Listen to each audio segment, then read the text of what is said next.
Ya, adik-adik, kita menginjak di pelajaran kimia, yaitu di nomor 1. Di nomor 1 ini kita akan bahas tentang materi titrasi asam basa. Nah, di sini sudah diketahui pada gambar ada NaOH yaitu X molar 10 mili, kemudian HCl adalah 0,1 molar 20 mili. Nah, yang ditanyakan adalah berapa gram sih NaOH dalam 10 mili tersebut. Nah, berarti kita mencari massa dari NaOH. Oke, sebenarnya sebagaimana kita ketahui bahwa titrasi asam basa pasti kita langsung larinya ke rumus ini. A M1 kali V1 sama dengan B M2 dikali V2. Nah, artinya apa? Artinya mol dari H+, yaitu dari asam, dari HCl, itu harus sama dengan mol dari OH-. Nah, mol H+-nya dari HCl, berarti A-nya adalah 1, koefisien H dari HCl, kemudian M1-nya adalah 0,1. Nah, berarti volumenya adalah 20 mili. Nah, nanti didapatkan mol OH- 20 kali 0,1 berarti 2, satuannya adalah milimol. Molnya OH- berarti nanti didapatkan mol OH- sama dengan 2 dikali 10 pangkat min 3 mol.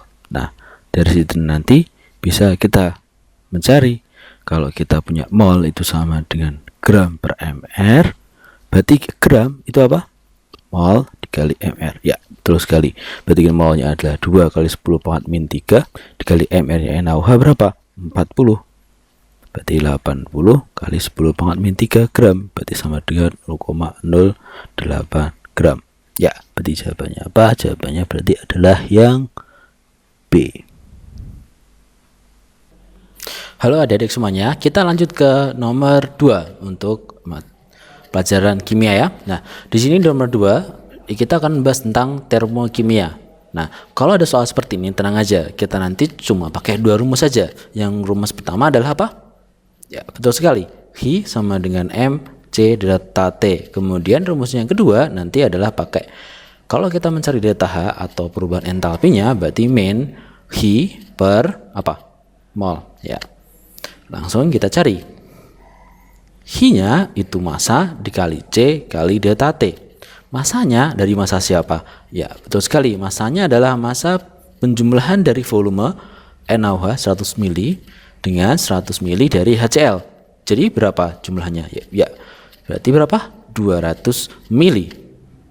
Jadi volumenya 200 mili. Kalau kita punya 200 mili, di sini diketahui massa jenis dari larutan adalah 1 gram per mili, jadi masanya sama dengan 200 gram. Berarti kita langsung masukkan saja 200 dikali C-nya yaitu kalor jenis yaitu 4,2, delta T-nya yaitu suhu awal 37,5 dikurangi 29. Nah, berarti 200 dikali 4,2, 37,5 dikurangi 29 berapa? Ya, 5,5, sehingga kita kalau mengalihkan semuanya jadinya 7140 Joule. Jadi nanti 7,140 kilojoule. Nah, kita sudah mendapatkan dari Hi-nya. Nah, sekarang kita mencari delta H sama dengan min Hi per mol. Nah, min 7,140 per mol. Nah, molnya di sini molnya siapa coba? Ayo. Nah, betul sekali. Mol dari air. Kenapa mol air? Karena di sini adalah reaksi penetralan, sehingga yang di sini adalah molnya air. Untuk mendapatkan mol air, berarti kita harus mereaksikannya dulu. Nah, di sini ada reaksi penetralannya, yaitu NaOH. Kalau kita tambah dengan HCl, jadi apa? NaCl plus H2O. Ada mula-mula reaksi setimbang. Nah, sebelum masuk ke sini, MS di sini yang boleh masuk adalah apa? Dalam bentuk mol. Jadi ini ada 100 sama 0,1 di NaOH 1 molar. Mol N ya. N itu kan sama dengan apa? M dikali V. Jadi kalau kita ketemu 100 mili, berarti kita kalau ubah menjadi 0,1 liter dikali 1 molar, berarti 0,1 mol. Berarti di sini diisi nanti 0,1. Nah, di sini juga sama, HCl itu 100 mili kemudian 1 molar. Berarti sama ya dengan molnya NaOH tadi berapa? 0,1 mol. Nah, 0,1 di sini 0,1, di sini 0,1, berarti di sini 0,1, 0,1. Ya, kebetulan koefisiennya sama semua ya. Oke, berarti sudah setara semua. Berarti ini habis, ini 0,1, berarti di sini 0,1. Nah, didapatkanlah mol dari H2O adalah 0,1 mol. Berarti kita bisa memasukkan di sini. Berarti mol airnya adalah 0,1 sehingga didapatkan minus 71,40. Satuannya apa? Kilojoule per mol. Nah, tanda di sini berarti bahwa reaksi tersebut adalah reaksi apa? Eksoterm. Nah, dari optionnya A, B, C, D, E, reaksinya pun sama semua, AHI, dan L atau liquid. Nah, berarti kita mencari perbedaannya saja, yaitu delta H. Nah, didapatkan, nah yang E berarti min 71,40 kilojoule per mol. Ya, adik-adik, kita lanjut ya di nomor 3 untuk mata pelajaran kimia. Di sini kita mencari pH dari asam sulfida. Asam sulfida adalah H2S, punya konsentrasi 0,01 molar. Nah, mengiom menurut persamaan di sini ada 2 ya. Nanti masukkan Ka1 dan masukkan Ka2. Berapakah pH-nya? Nah, kalau kita mencari pH dari asam lemah, tentu saja kita mencari apa yang dulu? H+ dulu. Oke, sip. Jadi akar dari Ka dikali Ma. Ma-nya berapa di situ? 0,01 ya. 0,01 kalau kita ubah menjadi 10 pangkat min 2 ya. Betul sekali. Nah, yang jadi pertanyaan adalah Ka-nya yang dipakai yang mana ya? Ka1 atau Ka2? Ayo yang mana? Betul sekali ya, Ka1 ya. Kenapa Ka1? Karena Ka1 di sini cukup besar dibandingkan dengan Ka2. Makanya Ka2 di sini sangat kecil sehingga dia tidak berpengaruh pada proses penyuonan dari H2S tersebut. Makanya kita masukkan yang 9 kali 10 pangkat min 8. Ya, kita masukkan. Berarti di sini 9, 10 pangkat min 8 sama min 2 berarti berapa? 10 pangkat min 10. Kalau kita akar menjadi 3, 10 pangkat min 10 diakar menjadi berapa? 10 pangkat min 5. Berarti kita sudah mendapatkan H plusnya. Berarti pH sama dengan min log H plus kan? Nah, kita langsung saja. Berarti kalau kita punya H plusnya 3 kali 10 pangkat min 5, berarti pH-nya adalah 5 min log 3. Nah, berarti kita sudah dapatkan jawabannya adalah D. Cukup mudah, bukan?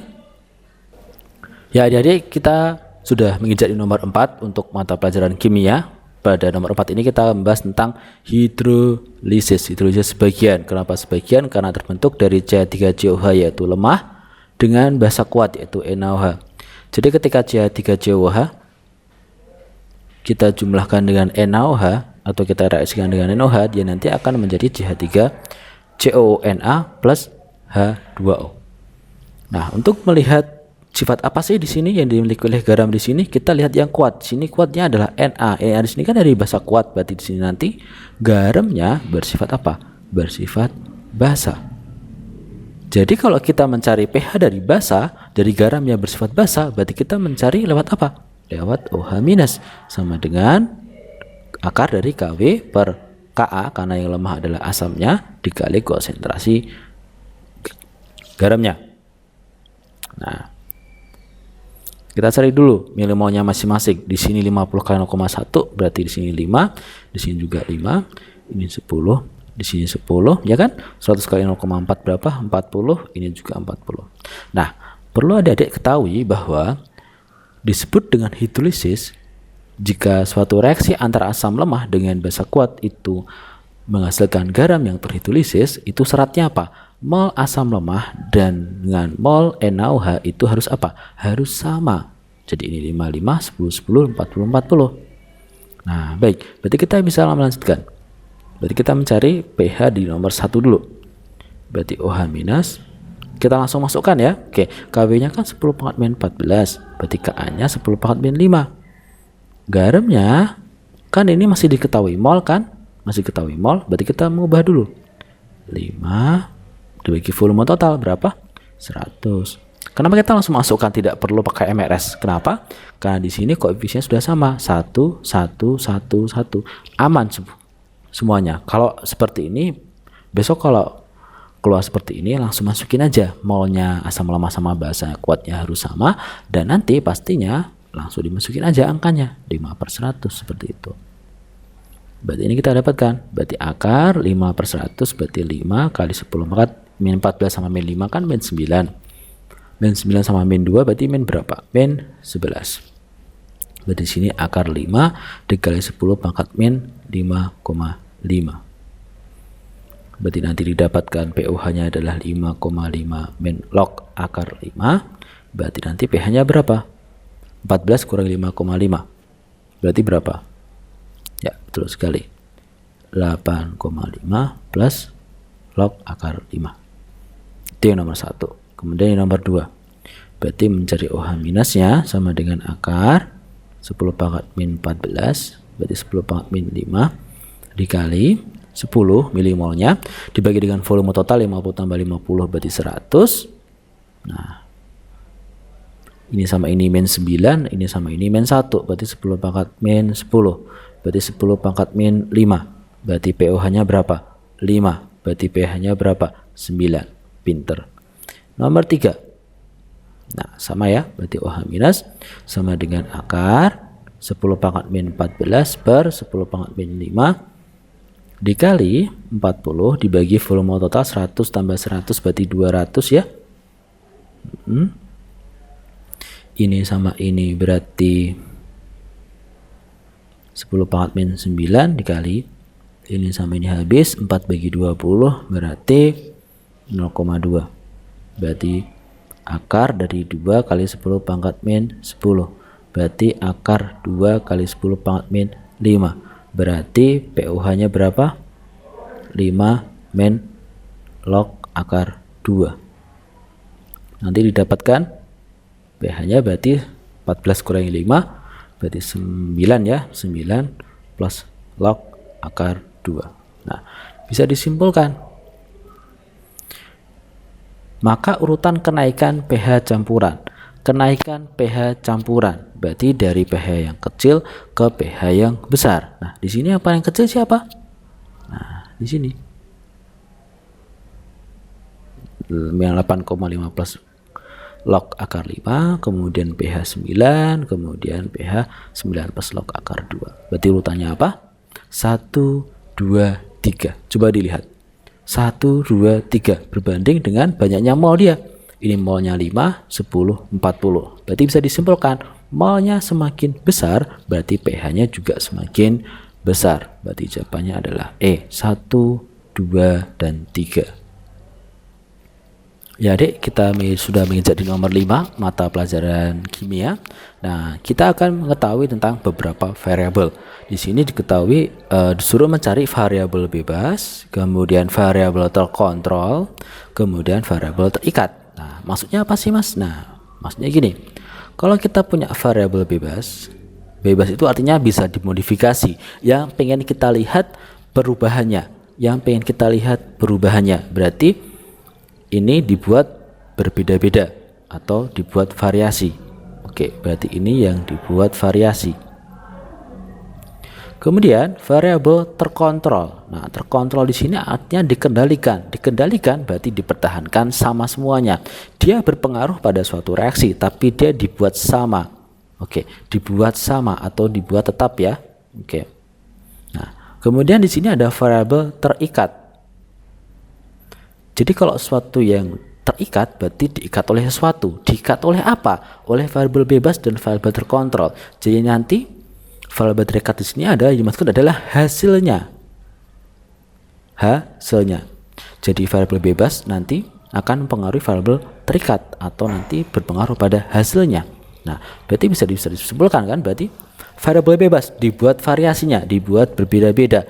Jadi ada HCl di sini 0,1, HCl 0,2, HCl 0,3 molar. Berarti tentu saja variabel bebasnya adalah konsentrasi HCl. Nah, kemudian yang kedua, variabel terkontrol dibuat tetap. Apa yang dibuat tetap? Nah, di sini ada logam Mg sebanyak 0,5 cm, dari logam Mg 0,5 cm. Ini juga sama. Mg dan juga 0,5 cm. Nah, untuk variabel terikatnya atau hasilnya yang didapatkan dari variasi variabel bebasnya yaitu apa? Laju reaksi. Nah, laju reaksi di sini 12 meter molar per sekon, 8 molar per sekon, 4 molar per sekon. Oke. Berarti di sini mengartikan apa? Semakin besar konsentrasi HCl di sini ternyata malah menurunkan laju reaksinya. Nah, tapi itu tidak penting ya. Yang penting adalah pengertiannya sekarang. Tadi kita ulangi variabel bebas tadi berarti apa yang bervariasi? Konsentrasi HCl. Kemudian variabel terkontrolnya adalah di bawah tetap adalah logam Mg ukuran 0,5 cm. Ukuran ya, berarti ukuran kita menekankan pada luas permukaan. Kemudian laju reaksi. Berarti yang A ya, ini dan ini. Variabel bebas, terkontrol, dan juga variabel terikat. Berarti jawabannya apa untuk nomor 5 ini? Jawabannya yang A.